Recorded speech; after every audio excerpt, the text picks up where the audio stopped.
I'm Caleb Warren, I'm 35, and I discovered my entire family was staging a hostile takeover of my $2.3 million building through a series of gleeful text messages.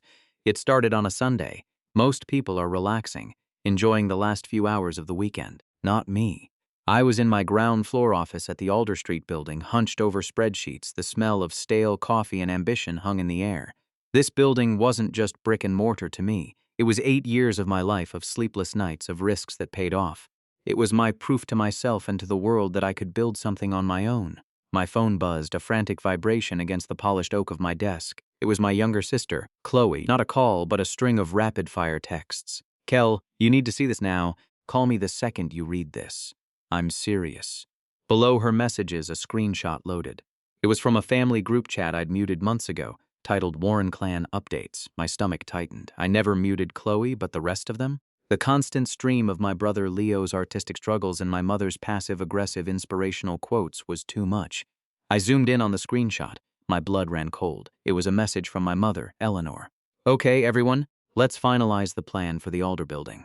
Leo is taking the 3rd floor for his new studio. The light is just perfect for his work. Aaron gets the 2nd floor, plenty of room for the kids to run around. Your father and I will take the penthouse, obviously. Cal can keep his little office on the ground floor. It's only fair." Fair? The word echoed in the silent office. My building, my $2.3 million investment, secured with my money, my credit, my sweat. They were carving it up like a Thanksgiving turkey. The message was followed by a series of cheerful replies, thumbs-up emojis. My brother Leo writing, "Finally a space that understands my creative needs." My Aunt Carol chimed in, "Oh, how wonderful. A true family legacy." My hands started shaking. This wasn't a misunderstanding. This was a coup. I scrolled up. The chat history Chloe sent was a nightmare. Pictures of them, my mother, my father, my brother, my aunt standing in the lobby. Selfies from the rooftop deck, my rooftop deck, they were inside, right now. Another text from Chloe came through. "They're all here. Mom is throwing some kind of legacy party. You have to get here." I didn't text back. I grabbed my keys, my wallet, and my phone. My mind racing faster than I'd ever known. On my way out, I saw it through the large plate glass window of my office. In the main lobby, a banner was hung across the marble wall. In flowing, arrogant script, it read, "Warren Family Legacy Celebration." My family wasn't just invading my building, they were celebrating its conquest. And as I stormed toward the entrance, a cold, hard resolve settled in my chest. The party was over. To understand why they thought they could do this, you have to understand my family. You have to go back further than the spreadsheets and the bank loans. You have to go back to a scraped knee, a broken window, and a report card. In the Warren household, there were 2 sets of rules. One for my older brother, Leo, and one for me. Leo was the artist, the dreamer, the golden child. He was charming, handsome, and utterly allergic to responsibility. When he was 17, he took our dad's brand new sedan for a joyride and wrapped it around an oak tree. My parents' reaction? Relief that he was okay, followed by a trip to the dealership the next weekend to buy him a safer car for his birthday. They didn't want the accident to damage his creative spirit. A month later, I brought home a report card with 5 A's and 1 B+. My father, Richard, looked at it, his brow furrowed, and asked, "What happened in history, Caleb? You're not applying yourself." That was the world I grew up in. Leo's failures were romanticized. My successes were merely the expected baseline. He was an investment of love. I was an investment of expectation. This dynamic followed us into adulthood. Leo drifted from one artistic venture to another, all funded by my parents. He needed money for canvases, for a loft in a trendy part of the city, for a trip to Europe to find his muse. The answer was always yes. When I was 27, I had an idea. I'd been working in real estate for a few years, learning the ropes, saving every single penny. I saw a niche market for redeveloping small, neglected commercial properties. I drafted a business plan for what would become Harborline Development. It was solid, but I was young. The banks wanted more collateral than I had. I needed a cosigner on an initial small business loan, just $15,000 to get the LLC properly set up and secure a line of credit. I hated that I had to ask, but I had no choice. I went to my parents. My father looked at my proposal like it was written in a foreign language. My mother, Eleanor, however, saw an opportunity, not a financial one, but one for control. "Of course, we'll help you, dear," she said, her voice dripping with maternal generosity. Family helps family. She co-signed the loan, and for the next 18 months, that $15,000 was a chain around my neck. Every family dinner came with a side of business advice. "Caleb, are you sure you should be buying in that neighborhood? Caleb, I saw a documentary about a real estate crash. You need to be careful." Leo would smirk from across the table. "Don't worry, little brother. If it all goes bust, you can always come work for me when I'm famous." The loan wasn't a lifeline. It was leverage. It was their way of staying involved, of claiming a piece of my dream before it even had a chance to breathe. They never asked for financial reports, but they demanded emotional ones. They wanted to be the silent and not so silent partners in my life. I knew, with a certainty that chilled me to the bone, that as long as that loan existed, Harborline would never truly be mine. It would always be the little business Eleanor and Richard helped their son start. That narrative was unacceptable, so I worked like a man possessed, driven by a quiet fury. I paid that loan off in 18 months, not the 5 years the bank gave me, and the day I made the final payment was one of the best days of my life. The bank sent me a letter confirming the loan was paid in full. I held it in my hands, and it felt heavier than any check I'd ever written. It was a declaration of independence, but I knew that a piece of paper from a bank wouldn't be enough to change the narrative my mother had so carefully crafted. I needed something more. I needed her signature. My lawyer at the time, an older gentleman named Stan, had advised me when we first set up the LLC. "Once that loan is paid, Cal," he'd said, peering at me over his glasses, "you get your mother to sign an amendment to the operating agreement. Remove her as a signatory. Clean break. No ambiguities." His words echoed in my mind. No ambiguities. I scheduled a meeting with my mother. Not at her house, not over dinner. I booked a small conference room at a neutral location and had the amended LLC documents delivered by a courier. I wanted it to be official, sterile, and undeniable. She arrived, a small, puzzled smile on her face. "Caleb, this is all so formal. Is everything all right?" "Everything's great, Mom," I said, keeping my voice even. I pushed the single-page document and a pen across the polished table towards her. "I've paid off the initial business loan. This is just the paperwork to update the LLC records, removing you as a cosigner. It's just a formality to clean up the corporate file." She picked up the document, but her eyes didn't scan the legal text. They were fixed on me. The smile vanished, replaced by a flicker of something I couldn't quite name. It wasn't anger. It was appraisal, like she was reevaluating an asset. "Well, I'm so proud of you, dear," she said, her tone a little too bright. "But is this really necessary?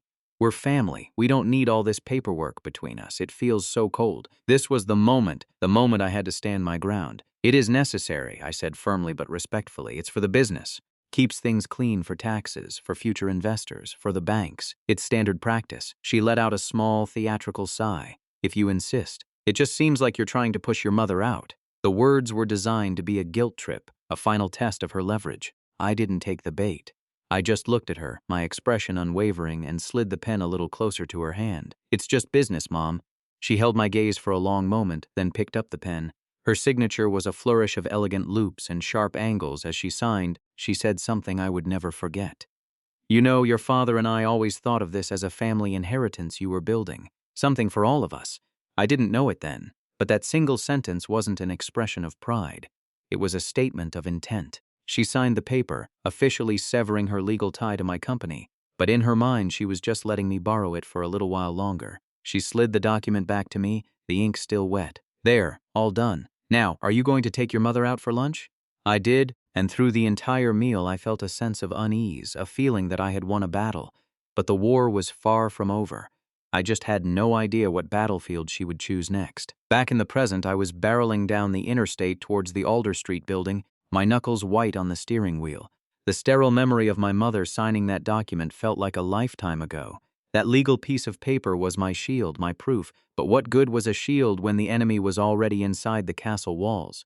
I hit speakerphone and dialed my building manager, Marcus Jones. He was a good man, reliable, had been with me for years. He answered on the second ring, his voice harried. "Cal, thank God. I was just about to call you. Your family is here, a lot of them. They said you knew." "I didn't know, Marcus." I cut him off, my voice sharp. "How did they get in?" "The main doors are keycard access only after hours on a Sunday." There was a pause. I could hear the background chatter of my relatives laughing, their voices echoing in my lobby. Marcus lowered his voice. "Your mother. She showed up an hour ago. She had some paperwork, old Harborline LLC documents. It had her name on it as a cosigner. She said she was a co-founder and that you'd organized a family event and forgotten to give her the new key cards." My stomach dropped. Those were the original incorporation papers from before she signed the amendment. They were legally obsolete, but to a layman they looked official. It was a calculated, brilliant, and deeply deceitful move. "Marcus," I said, my voice dangerously calm, "she is not a co-founder. She has no authority to enter the building. I need you to understand that. I see that now," he stammered. Cal, I'm so sorry. She was so convincing. She talked about the Warren legacy and how proud she was of you. She even had a catering crew with her. It all clicked into place. The timing, a quiet Sunday, the method, old misleading paperwork, the excuse, a surprise party that played on a manager's desire to be helpful. This wasn't a spur-of-the-moment idea born from entitlement. This was a planned invasion. It's not your fault, Marcus. You were manipulated, but I need you to do something for me. Do not let anyone leave. Just try to keep them in the lobby area if you can. I'm 5 minutes out. What are you going to do? He asked, a note of panic in his voice. I'm going to re-establish who owns this property, I said and hung up. My next call was to my lawyer, David Chin. He was the opposite of old Stan, young, sharp, and digitally savvy. He picked up instantly. David, it's Cal Warren. I have an emergency. I explained the situation in short, clipped sentences, the group chat, the old paperwork, the party in my lobby. He listened without interrupting, the sign of a true professional. When I finished, he didn't offer sympathy. He offered a plan. I have digital copies of the fully executed LLC amendment, the one removing your mother, time-stamped and filed with the state. I also have the deed to the Alder Street property, which is in the LLC's name, an entity you are the sole owner of. Where are you? Pulling up to the building now, I said, screeching into a parking spot. Good, David said, his voice turning to steel. Don't engage them alone. I'm sending the documents to your phone right now. I'm also calling the building's private security firm we have on retainer. I'll be there in 15 minutes. Wait for me, Cal. Let's do this by the book so it sticks. I looked at the lobby, teeming with people who shared my blood but not my reality. Waiting was the last thing I wanted to do. But David was right. This wasn't just about kicking them out. This was about making sure they could never, ever get back in. My finger hovered over the security firm's number David had just texted me. I took a deep breath. 15 minutes, I said. Then the reclamation begins. The 15 minutes I waited for David felt like 15 years. I sat in my car, watching my relatives through the glass doors of the lobby. They were drinking champagne, my champagne probably, from a case I kept in the building for client celebrations. My brother Leo was holding court, gesturing expansively with a flute in his hand, no doubt describing which wall he'd knocked down to achieve artistic flow. My mother, Eleanor, drifted through the crowd like a queen, accepting hugs and compliments on her beautiful family home. The sight of it all, the sheer audacity, stoked the cold fire in my gut into a raging inferno. A sleek black sedan pulled up behind me. David Chin stepped out, a leather briefcase in his hand, his expression calm and unreadable. A second vehicle, a standard security SUV, parked behind him, and 2 uniformed guards emerged. They were large, imposing men, and their presence instantly changed the calculus of the evening. Ready? David asked as he reached my car. More than, I said, my jaw tight. We walked towards the entrance, the security guards flanking us. The moment we stepped through the doors, a hush fell over the lobby. Every head turned. The laughter died out in their throats. My mother was the first to recover. Her face broke into a wide, disingenuous smile. Caleb, darling, you're here. We were hoping you'd make it to our little celebration. I ignored her. My eyes scanned the room, meeting the confused and guilty faces of aunts, uncles, and cousins. I looked at Leo, whose smug expression faltered for the first time. What is this, Cal? My father asked, stepping forward. Who are these men? Before I could answer, David stepped forward. His voice wasn't loud, but it cut through the silence with absolute authority. Good evening. My name is David Chin. I am the legal counsel for Caleb Warren and for Harborline Development, LLC, the sole and legal owner of this property. He opened his briefcase and produced a sheaf of papers. This document, he said, holding up the first one, is the current state-filed operating agreement for Harborline Development. It recognizes Caleb Warren as the only member. Any previous versions are null and void. He held up a second document, and this is the deed for 510 West Alder Street, registered to Harborline Development. In short, all of you are trespassing. A wave of murmurs rippled through the crowd. My Aunt Carol gasped theatrically. Eleanor stepped forward, her smile gone, replaced by a mask of wounded indignation. Trespassing? Caleb, this is ridiculous. This is a family matter. Tell your lawyer to stand down. He's my lawyer for a reason, Mom, I said, my voice level and cold. Because you've turned a family matter into a legal one. You used fraudulent documents to gain access to my building. Fraudulent? She scoffed.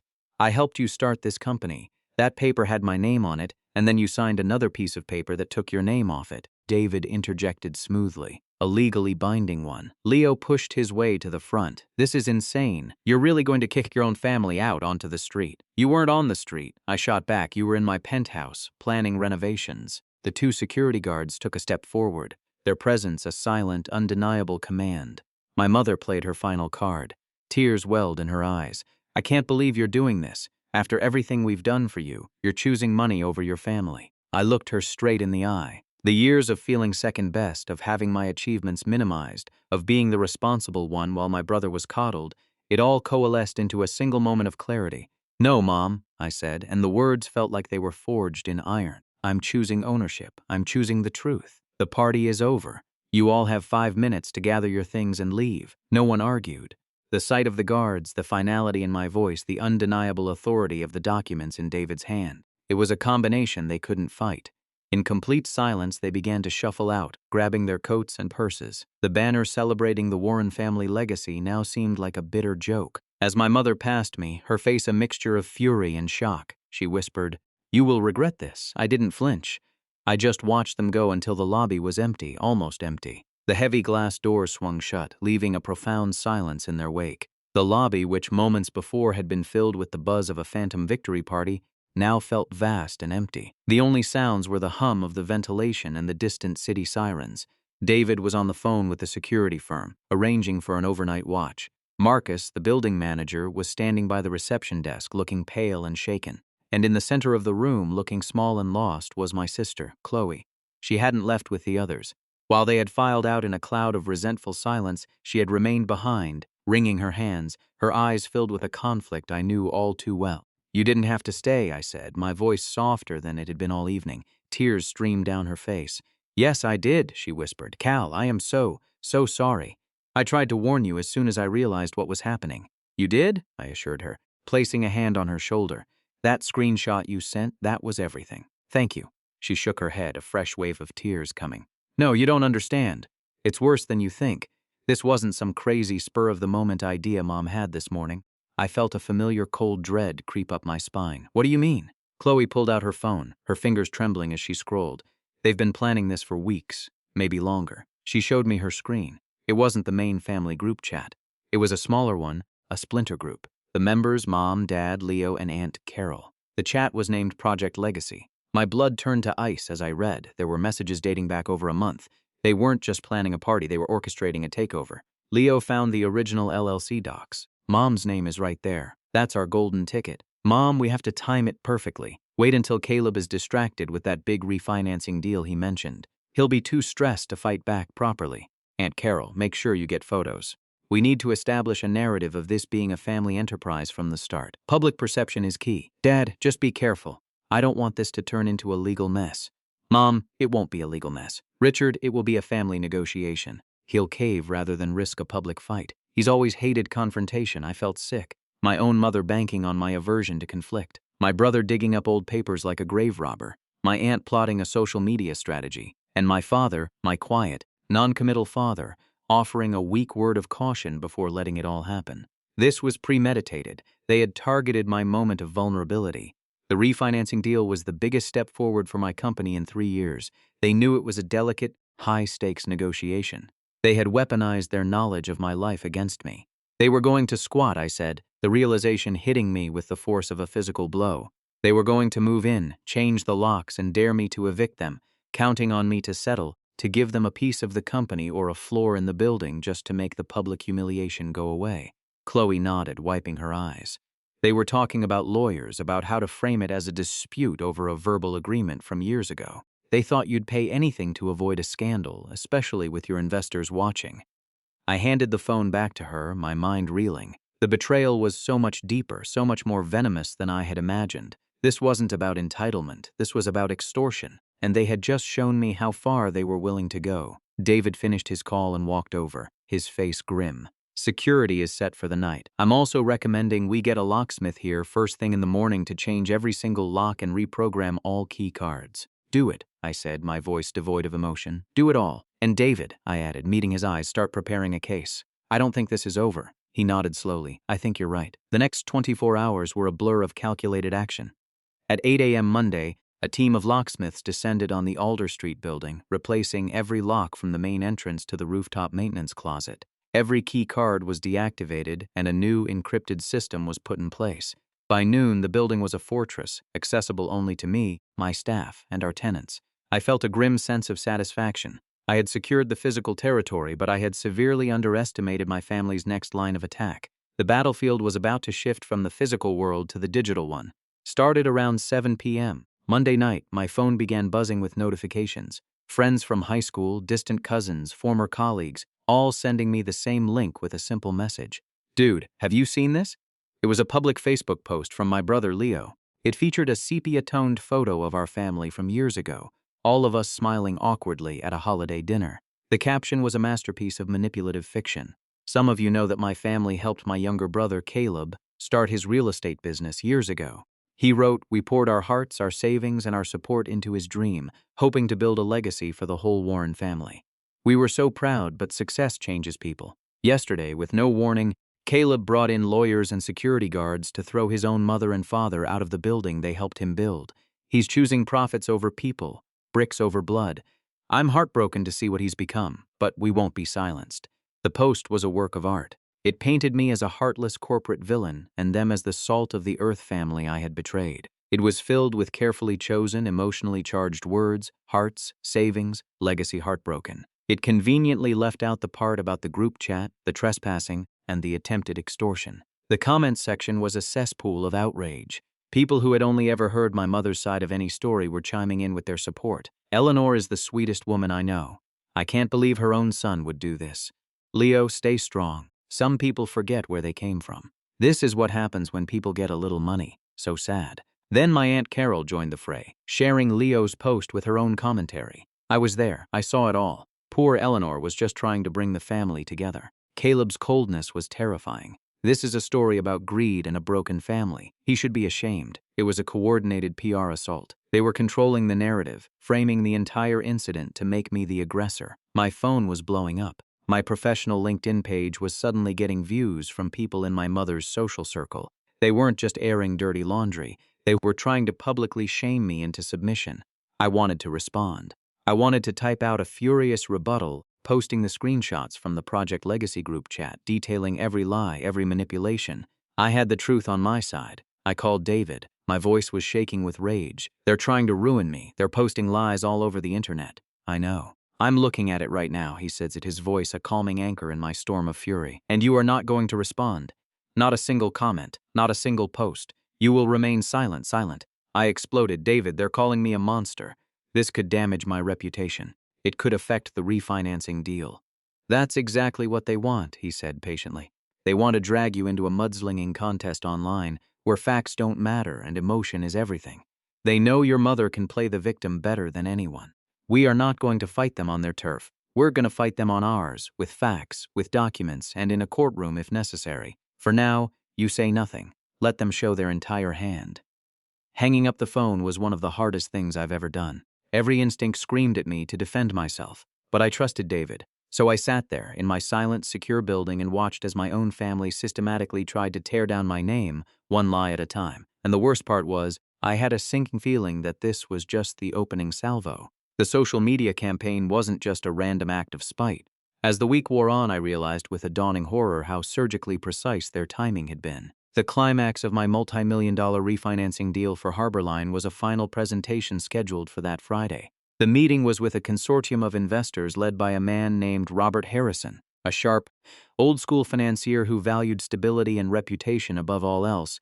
On Wednesday afternoon, 2 days before the meeting, I received an email from Harrison's assistant. "Mr. Harrison would like to schedule a brief preliminary call with you this afternoon to discuss some concerns that have arisen." Concerns, that word sent a chill down my spine. I took the call in my office with David patched in on mute. Harrison's voice was polite but distant. "Caleb, we're very impressed with Harborline's portfolio. The numbers are excellent. However, some information has come to my attention regarding a rather public family dispute. We invest in people as much as we invest in assets, and we are, shall we say, averse to drama." My heart hammered against my ribs. They had gotten to him. Someone had made sure these Facebook posts, these whispers, had reached the one man I needed to impress. "Mr. Harrison," I began, trying to keep my voice steady, "what you're seeing online is a gross misrepresentation of the facts. It's a private family matter that is being handled legally." "I'm sure it is," he said, his tone unconvinced. "But the optics, son, the optics are messy. Allegations of pushing your mother out of a company she helped found. It's not a good look. Let's keep our meeting on Friday, but I need you to know we'll be coming into it with some serious reservations." The call ended. I hung up the phone, feeling like I'd been punched in the gut. They hadn't just attacked my character. They had attacked my livelihood. They had put a dagger to the throat of the deal that was meant to secure my company's future. How did he even find out? I asked David, pacing my office. Harrison is a private man. He's not scrolling through Facebook. Someone sent it to him, David said grimly, or sent it to someone who they knew would get it to him. The question of who hung in the air. How did they know the details of my refinancing deal? I had been careful, telling only a few trusted people. And then a text came in from Chloe. Cal, I think I know how they knew about your meeting. I'm so sorry. My blood ran cold. I called her immediately. Her voice was a choked whisper. It was Uncle Frank, she said, and I could hear her crying. Frank Miller. He wasn't a real uncle, but he had been my father's best friend since childhood. He was at every Thanksgiving, every Christmas. I'd gone fishing with him. He'd given me my first beer. I had lunch with him a month ago and in a moment of excitement had told him about the upcoming Harrison deal. I trusted him, Chloe continued. I overheard Mom on the phone with him. She was thanking him for the information, said it was exactly the leverage they needed. Cal, he told them everything. Your timeline, the investors' names, everything. The betrayal was so profound, so absolute, it left me breathless. It wasn't just my immediate family anymore. It was the entire ecosystem of my childhood, the people I was supposed to be able to trust, all conspiring against me. They had created a vice with my family on one side and my professional future on the other, and they were tightening it with all their might, waiting for me to break. Friday morning arrived with a sense of grim finality. I was supposed to be walking into the most important meeting of my career. Instead, I felt like I was walking to my own execution. The pressure from Harrison was immense, but the public smearing campaign was the real weight on my shoulders. I knew my family was counting on me to be distracted, emotionally exhausted, and desperate. They were right. I was in my office going over my presentation one last time, trying to push the image of Uncle Frank's smiling, treacherous face out of my mind when my assistant buzzed me. Cal, there's a process server here to see you. My blood turned to ice. Process server. There was only one reason one of them would be here. I walked out to the reception area. A man in a cheap suit stood there, holding a thick manila envelope. Caleb Warren? He asked flatly. Yes, I said, my voice a croak. He handed me the envelope. You've been served. He turned and walked out without another word. I stood there for a long moment, the envelope feeling like it weighed 100 pounds. My hands trembled as I tore it open. Inside was a legal summons. My mother, Eleanor Warren, and my brother, Leo Warren, were suing me. They were suing for full ownership of Harborline Development LLC, citing an alleged verbal partnership agreement and claiming I had fraudulently pushed them out of the business. It was all there, laid out in dense legalese. It was a complete work of fiction, a legal document built on the same lies as Leo's Facebook post. But the lies were now official. They were filed with the court. But that wasn't the worst part. Tucked inside the summons was a second document. It was a motion for a temporary restraining order against my company's primary operating accounts, and scrawled at the bottom was a judge's signature. It had been granted, effective immediately. My business accounts were frozen. I stumbled back into my office and sank into my chair. The papers spread out on my desk. Couldn't make payroll. I couldn't pay my contractors. I couldn't pay the mortgage on this very building. And the multi-million-dollar refinancing deal, it was dead, utterly and completely dead. You can't refinance a company whose assets are frozen by a court order. They had done it. They had found the one move that could bring my entire world crashing down. They didn't need to win the lawsuit. The lawsuit itself was the weapon. By freezing my accounts, they had cut off my company's oxygen supply. They thought I would have no choice but to surrender, to come to the settlement table and give them whatever they wanted just to be able to breathe again. I picked up the phone to call David, a wave of pure, unadulterated despair washing over me. This was no longer a fight for a building or for my reputation. This was a fight for my survival. And for the first time, I felt a sliver of doubt. For the first time, I wasn't sure if I could win.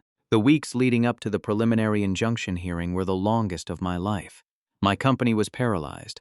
I had to have painful conversations with my employees, assuring them I would make payroll out of my personal savings, but that all projects, promotions and bonuses were on indefinite hold. The Harrison deal was officially scuttled, the investors backing away from the unforeseen legal complications.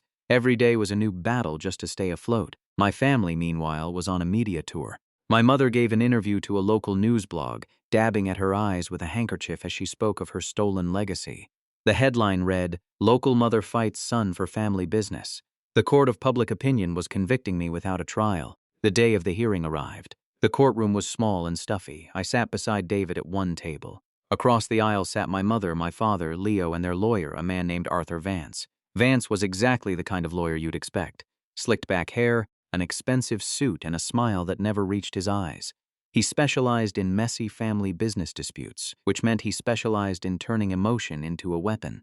The hearing was to determine if the freeze on my accounts should be upheld until a full trial could take place. If we lost, my company would likely bleed out and die before we ever got to a trial. This was it. This was the whole game. Vance called my mother, Eleanor, as his first witness. She walked to the stand, a picture of quiet maternal grace.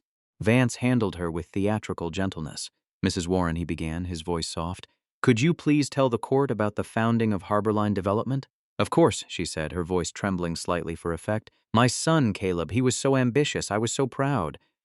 My husband and I, we gave him his start. We co-signed his first loan. We gave him our savings." "Objection," David said calmly. "There were no savings given, only a co-signature on a $15,000 loan that was paid back with interest." Sustained, the judge, a stern-faced woman named Judge Thompson, said, "Stick to the facts, Mr. Vance." Vance smiled, unbothered. "Of course, Your Honor." "Mrs. Warren, was there an understanding, a family agreement that this business was a joint venture?" "Oh, absolutely," my mother said, looking at me with pleading, sorrowful eyes.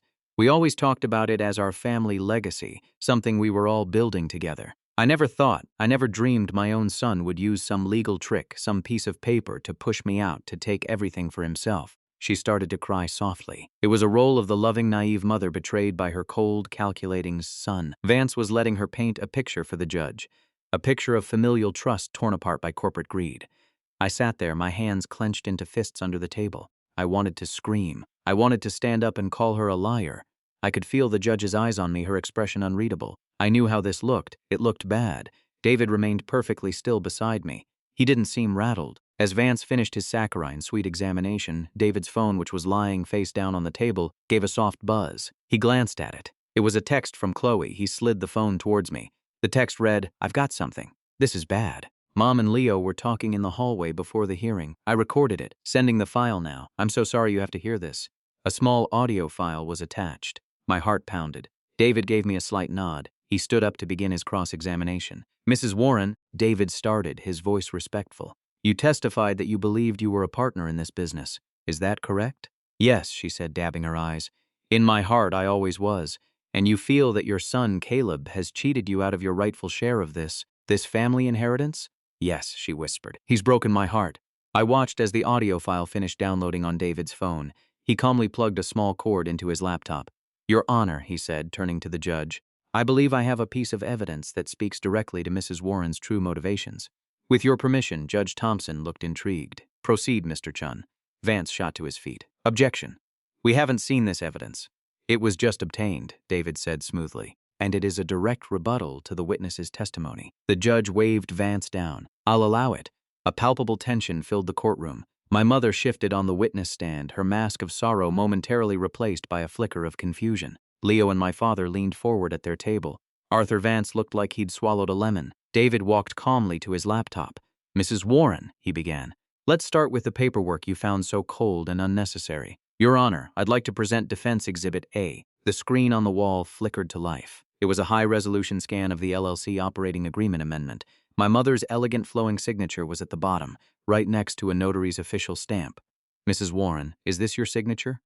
She squinted at the screen. "Well, yes, but I didn't understand what it was." "You didn't understand a one-page document titled Amendment to Remove Member?" David asked, a hint of steel in his voice. He didn't wait for an answer.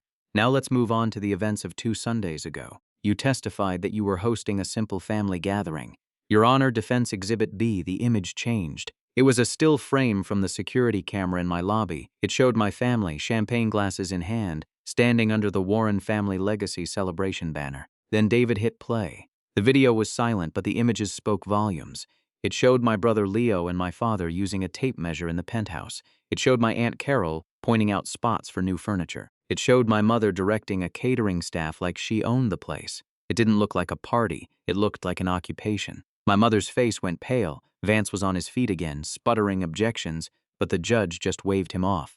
Her eyes glued to the screen. "And now, Your Honor," David said, his voice dropping slightly, "for the matter of motivation, Mrs. Warren has testified that this lawsuit is about her broken heart and a stolen inheritance. But I believe the court deserves to hear her true feelings on the matter. In her own words," he pressed another key, A sound file opened, and then my mother's voice filled the silent courtroom. It wasn't the soft, trembling voice from the witness stand.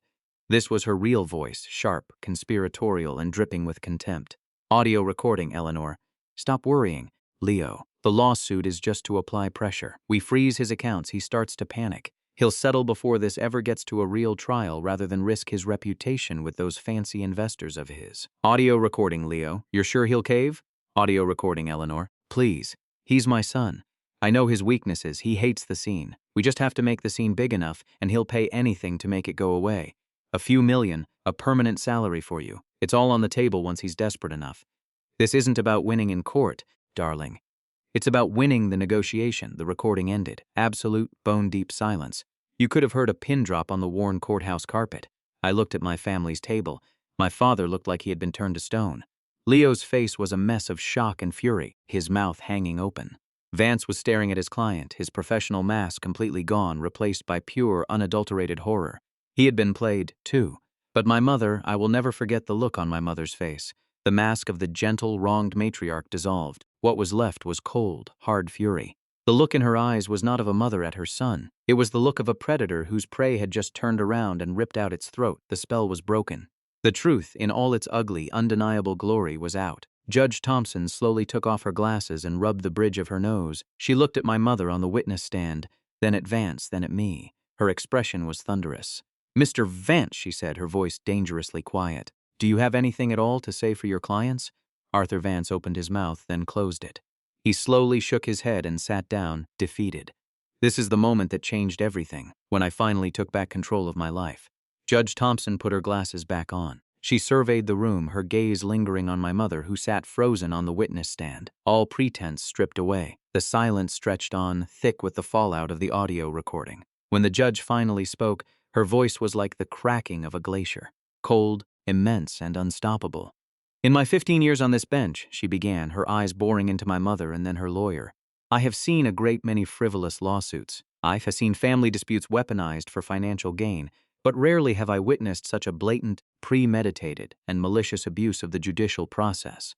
She paused, letting the weight of her words sink in. Arthur Vance seemed to be shrinking in his expensive suit. "This court is not a tool for extortion," she continued, her voice rising with controlled anger. "It is not a stage for you to perform a play of manufactured victimhood to pressure a family member into a settlement. You have lied under oath. You have filed a lawsuit based on a foundation of pure fiction.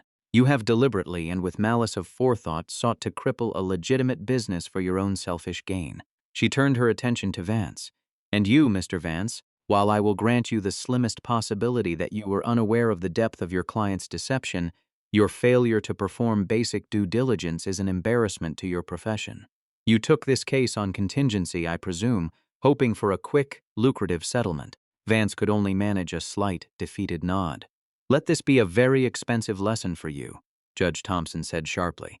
She then looked back at my mother and Leo. "The temporary restraining order on the plaintiff's business accounts is hereby dissolved, effective immediately." A wave of relief so powerful it almost made me dizzy washed over me. I could breathe again. My company could breathe again. Furthermore, the judge went on, her voice like granite. "This case, number 74B21, is dismissed with prejudice, with prejudice." Those two words were the final nails in the coffin of their scheme.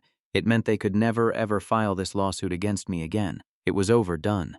And finally, she said, leaning forward, "This court awards full legal fees and associated damages to the defendant, Mr. Caleb Warren, to be paid in full by the plaintiffs, Ms. Eleanor Warren and Mr. Leo Warren. Mr. Chun, you will submit your billing records to the court by the end of the week." My jaw dropped. David gave my arm a slight squeeze. Not only had we won, but they were now on the hook for every single dollar this farce had cost me. "And I will be issuing a permanent injunction," the judge concluded, her eyes locking onto my mother one last time, "prohibiting Ms. Warren and Mr. Warren from making any further defamatory or false statements regarding Mr. Caleb Warren or Harborline Development, in public or in private, online or otherwise. This hearing is adjourned." The gavel came down with a deafening crack. It was the sound of justice. It was the sound of freedom. The moment the judge left the bench, the courtroom erupted in muted chaos. Arthur Vance was packing his briefcase with frantic energy, avoiding eye contact with everyone. My father was helping my mother, who seemed to be in a state of shock, down from the witness stand. Leo was just staring at me, his face a mask of pure, unfiltered hatred. David and I gathered our papers slowly, methodically. There was no need to rush. For the first time in weeks, time was on my side. "Let's go," David said quietly. "Let's get some fresh air." We walked out of the courtroom and into the long marble hallway. The weight that had been crushing my chest for weeks was gone. The air felt lighter. The sunlight streaming through the tall windows seemed brighter. As we headed for the exit, I heard her voice behind me. "Caleb," I stopped. David stopped with me. I turned around slowly. My mother was walking towards me, my father trailing a few steps behind her like a shadow. Her face was a wreck. The calculated composure was gone, replaced by a raw, desperate panic. The queen had lost her crown, and she didn't know what to do. "Caleb, please," she said, her voice raspy. "We can still talk about this. We can fix this." I looked at her. I really looked at her. I didn't see my mother. I saw a stranger, a woman who had been so consumed by entitlement and jealousy that she was willing to destroy her own son to get what she wanted. I saw a woman who wasn't sorry for what she did, but sorry she got caught. "Fix what?" I asked, my voice calm. "Fix the lies you told on the witness stand? Fix the audio recording of you plotting to extort me? Fix the fact that you tried to bankrupt my company and ruin my life? It wasn't supposed to be like this," she stammered, reaching a hand out towards me. I wanted what was fair." "Fair." The word came out as a hollow laugh. "You have no idea what that word means. You think fair is getting a piece of something you never earned? You think fair is punishing one son for his success while rewarding another for his failures? Your idea of fair is what got us here." My father finally spoke up, his voice weak. "He's your mother, Cal, and I am her son," I said, my gaze never leaving her face. "And she tried to destroy me, for money, for pride. I don't even know what it was for anymore." She looked at me, her eyes pleading. For the first time, I felt nothing. No anger, no sadness, no pain, just empty. The connection, the invisible thread that ties a son to his mother, had been irrevocably severed. "We need to talk," she repeated, her voice cracking. "We're family." I took a deep breath.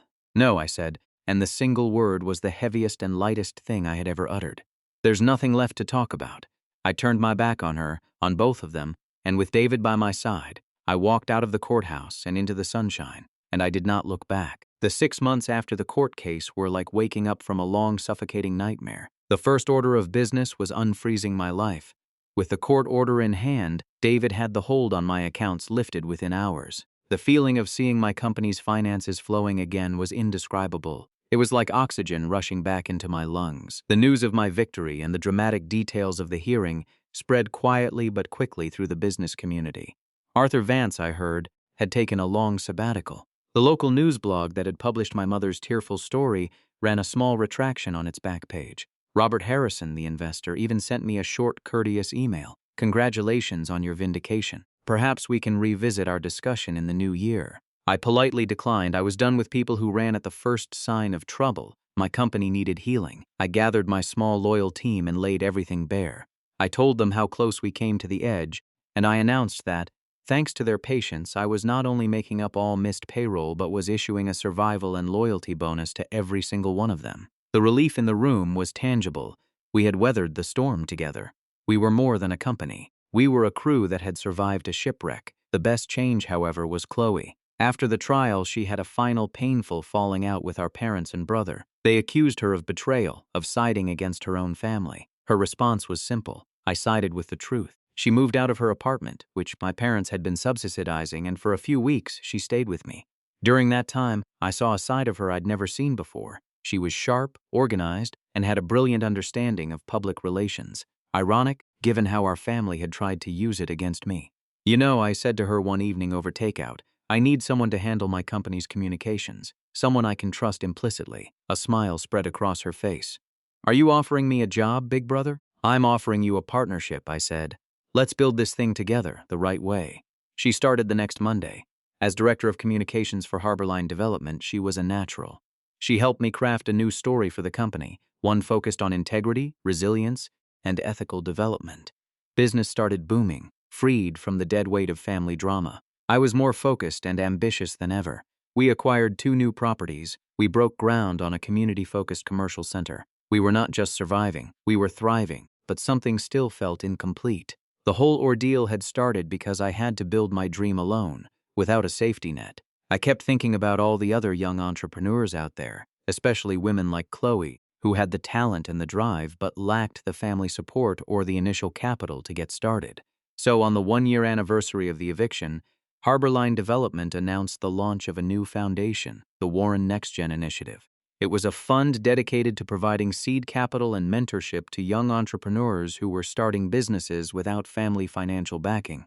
Our first recipient was a brilliant young woman developing sustainable building materials in her garage. At the press conference announcing the initiative, with Chloe standing proudly beside me, a reporter asked what inspired me to start the fund.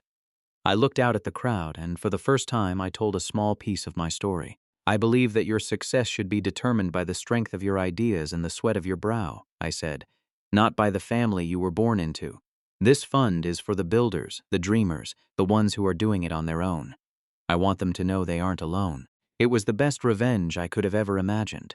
Turning the poison they had poured on me into medicine for someone else, life settled into a new, healthier rhythm. Work was challenging and rewarding. My relationship with Chloe deepened from siblings into true partners and best friends. We'd have lunch every day, not just talking business, but about everything and nothing. The gaping wound my family had left in my life was slowly being filled by a new family I was building for myself, one based on trust, respect, and shared goals. I didn't seek out news of my parents or Leo, but sometimes it found me anyway. A distant cousin mentioned at a wedding that my mother and father were being audited by the IRS. Apparently, the financial claims they had made in the lawsuit, claims of having invested their savings into my company, had attracted some unwanted attention. Their attempt to rewrite history had ended up putting their own finances under a microscope. There was a certain grim irony in that. Another time, a friend from my hometown told me that Leo had moved to Portland. He'd tried to launch a new art series, but his reputation in our community was shot. No one wanted to buy paintings from the guy who tried to sue his own brother. He'd left town quietly, leaving a trail of unpaid debts behind him. It was a sad, predictable end to the story of the golden child who never learned that you have to earn your success. I never felt happy hearing these things. There was no triumphant I told you so moment. There was just a quiet, profound sadness for the people they could have been, for the family we could have been, if not for the poison of jealousy and entitlement. Then, one Tuesday afternoon, about 18 months after the trial, a letter arrived at my office. It was a simple, cream-colored envelope, addressed to me in my mother's unmistakable, elegant handwriting. There was no return address, but I knew who it was from instantly.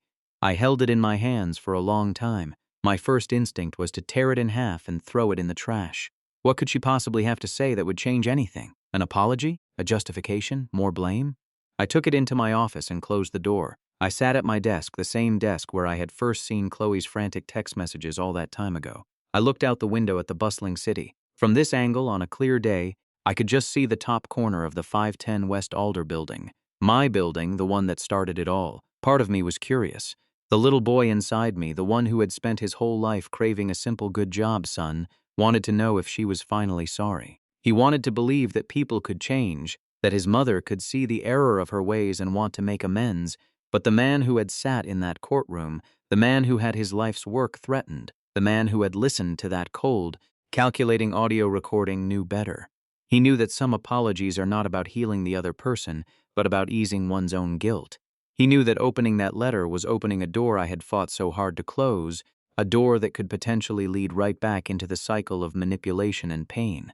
What if it was a genuine apology? Would I have to respond? Would I be expected to forgive? And what did forgiveness even mean in this context? Forgiving didn't mean forgetting. It didn't mean I had to let them back into my life to give them another chance to hurt me. I weighed the letter in my hand.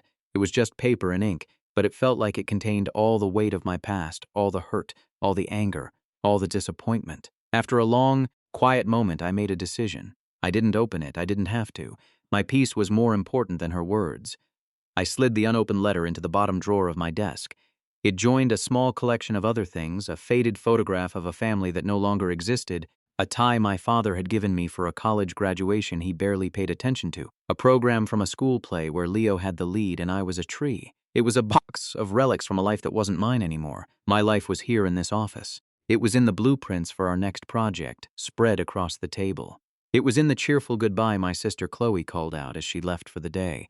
It was in the quiet satisfaction of knowing that everything around me was built on a foundation of truth and hard work. I realized then that closure isn't something someone else can give you. It's not contained in a letter or an apology. Closure is a decision. It's the decision to stop letting the past define your present. It's the choice to build a future so bright that the shadows of yesterday can't reach you. My family thought they knew my weakness. They believed I was the boy who hated confrontation, the son who would always back down for the sake of a false peace, and for a long time, they were right. But they pushed me too far. They forced me to find a strength I never knew I had. In trying to take everything from me, they inadvertently gave me the one thing I truly needed, my freedom. Freedom from their expectations, their manipulations, and their twisted definition of love and family. My real family is the team that stood by me when our accounts were frozen. It's my sister who chose truth over blood. It's the young entrepreneurs we fund who are building their own legacies. Family, I've learned, isn't just about who you share a last name with. It's about who shows up when the storm hits. It's about who helps you rebuild after it passes. I looked at the drawer, at the sealed envelope hidden inside. Some letters don't need to be read. Some explanations come too late to matter. And some doors, once you close them, are best left locked forever. I shut the drawer, the sound of a quiet final click in the evening stillness, and then I got back to work building my own legacy on my own terms. Looking back, the invasion of the Alder Street building was only the visible part of a much older family pattern. Caleb had spent years being treated as the responsible son, while Leo's failures were excused and financed. When Caleb needed help starting Harborline Development, his mother co-signed a $15,000 loan, but that support quickly became a source of control.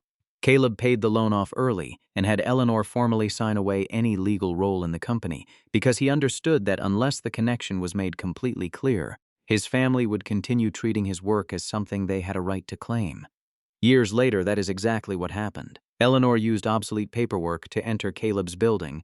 The family staged a so-called legacy celebration, and they began assigning floors to themselves as if the property already belonged to them. Chloe's warning allowed Caleb to act before the situation went further, and with his lawyer David Chin and building security beside him, he removed everyone from the property. But Chloe then revealed that the occupation had been planned for weeks. The private Project Legacy chat showed that Eleanor, Leo, Richard, and Aunt Carol expected Caleb to avoid confrontation and eventually surrender part of the building or company rather than endure a public fight. When the eviction failed, the pressure campaign moved online. Leo and Carol portrayed Caleb as a greedy son who had stolen a family business, and the story was deliberately pushed toward investors involved in Harborline's refinancing. Then Eleanor and Leo escalated again by filing a lawsuit claiming ownership of the company and obtaining a temporary freeze on Harborline's operating accounts. That order threatened payroll, projects, the mortgage, and the refinancing deal, which meant the lawsuit itself became the leverage they had planned to use against him. The turning point came at the preliminary injunction hearing.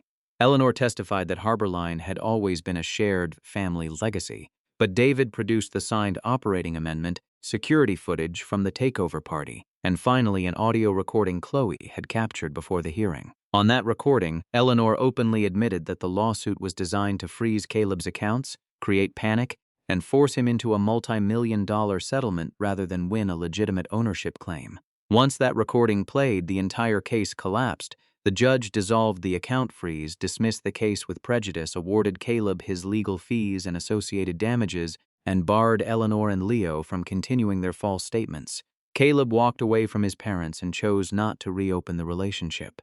Over the following year, Harborline recovered, Chloe joined the company, new properties were acquired, and together they created the Warren Next Gen initiative to support entrepreneurs who lacked family financial backing. 18 months after the trial, a letter from Eleanor arrived. Caleb chose not to open it because by then he understood that closure did not require one more explanation from the person who had tried to destroy what he built. The most revealing part of this story is how the family repeatedly tried to redefine Caleb's independence as betrayal. Eleanor's original co-signature was real, but once the loan was repaid and her legal connection was removed, that history did not create permanent ownership. The problem began when emotional language such as family legacy was used to blur a boundary that was actually very clear on paper. There is also a major difference between conflict avoidance and weakness. Caleb's family knew he disliked public confrontation, so they treated that trait as a pressure point. The group chat, the social media campaign, the timing around the refinancing deal, and finally the lawsuit all depended on one assumption. If they made the consequences painful enough, Caleb would pay to make the conflict disappear. What defeated that strategy was not a louder public response. It was documentation, patience, legal process, and Chloe's decision to preserve evidence. Chloe's role matters for another reason. She did not merely say she supported Caleb. She warned him, exposed the private planning, recorded the conversation that broke the lawsuit, and then accepted the consequences of separating herself from the rest of the family. Her loyalty was demonstrated through risk and action, and the unopened letter fits the same pattern. Caleb had already established the boundary he needed. Reading Eleanor's explanation might have satisfied curiosity, but curiosity and healing are not the same thing. Sometimes closure comes from receiving an apology. In this case, Caleb decided it came from no longer needing one. The question this story leaves behind is not whether Caleb won, because the court settled that. It is where a family claim should end once someone has clearly earned, built, and legally protected something of their own. I want to hear where you draw that line, especially after seeing how far this family was willing to go. Share your take below, and if stories about boundaries, betrayal, and consequences are your kind of thing, like the video and subscribe. Thanks for being here.